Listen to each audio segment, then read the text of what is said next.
what do you think women tend to misunderstand the most about their sexual power as they age? And like, what changes have you sensed in your own sexual power and the sexual power of the women around? Because I feel like we have this interpretation that your sexual power is stronger when you're younger and that it'll kind of like diminish as you get older. But I'm sure it's the exact opposite.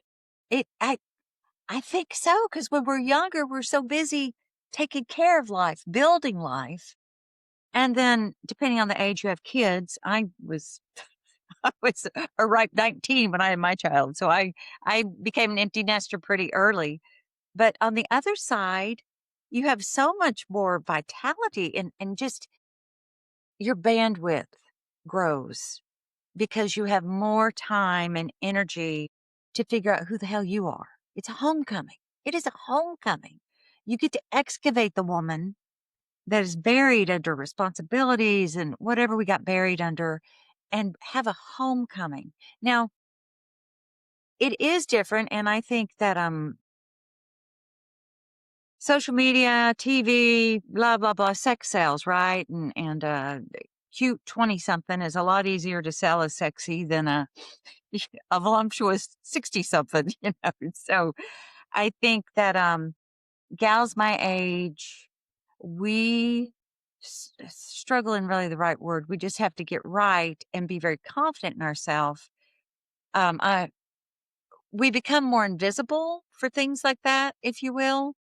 Um, and our wisdom and the things that we bring to it, to life at this point, I think can be overlooked.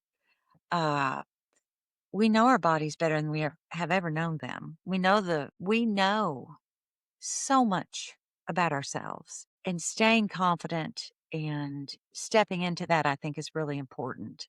Because I know, I mean, at 63,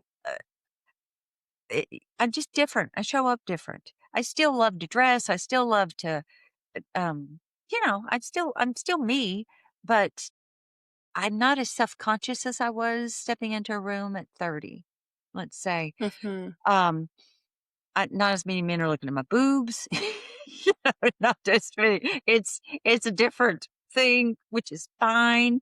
Um, I'm just more confident. I don't know. Am I Yeah. rambling? Does that make sense? No, it does. It makes total sense. And I think the term invisible really strikes me because I feel like that is something that like that gets tossed around a lot and gets mentioned in this space of like women tend to sometimes start to feel more invisible and they feel like they need to somehow keep up with the younger generation in the room. And so I'm curious, what do you have any kind of things that you do, things you see others doing to almost fight against that invisibility, or just be like, no, I'm still here, and like this is me standing in my power. Nuh-uh. No, I don't get erased. Yeah. And that's where I'm at. At about 45, I fell off this cliff that I mean, not literally, emotionally, that I didn't know existed, where my give a fuck would, you know, that, um, I get to choose. I get to choose if I'm relevant. I get to choose um, if I'm invisible or not. And I have enough confidence in myself, belief in myself. Not I'm not full of myself. That's not what I mean. My daddy would have said, "Don't you be conceited." And that's a whole story where my inner child is always at work. But I can I'm comfortable with me. Maybe that's the word. I'm so comfortable with who I am. I'm comfortable with my boundaries. I'm very comfortable saying no. I'm very comfortable saying, and my yeses are selective yeses that are good yeses. There's a comfortable and a confidence that comes if you do the work. Now, I mean, I've had my therapist, I've had my crisis, read my book in Pursuit of Soul Joy. That's Ooh, I crashed. Um, but my recovery and my comeback has been solid. I'm on solid ground. And I'm not dependent on some strange man telling me something to make me feel relevant. I know I'm relevant. I mean, I know I'm comfortable. Hmm.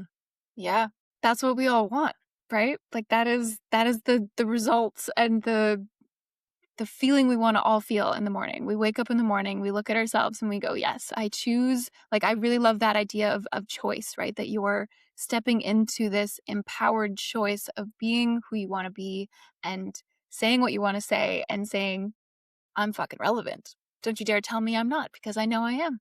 Yeah. Like, that is such a rare and beautiful place to be in this day and age, um, I think, because yeah, again, like, we've been told so many other narratives, and so, yeah, I mean, I think that's my favorite part about these types of conversations. It's just like, here's a different narrative, here's a different way of living, here's a beautiful way of living that I hope inspires everyone listening to say, "This is possible, and this is wholly within your realm of possibility of the life you're gonna lead." Yeah. It's needed for us to get to that point where we're comfortable in our skin, we're sovereign. We know what we're gonna tolerate and not tolerate, and it's okay. You know, we have to give ourselves permission. We have to quit asking and just give ourselves permission to do what we need to do. A lot of clients I work with, it's and you might see this too, but they're just waiting. They didn't know they're waiting for permission. But yeah, we don't have to ask for it. We get to go do what yeah, what feels good each Yeah. day.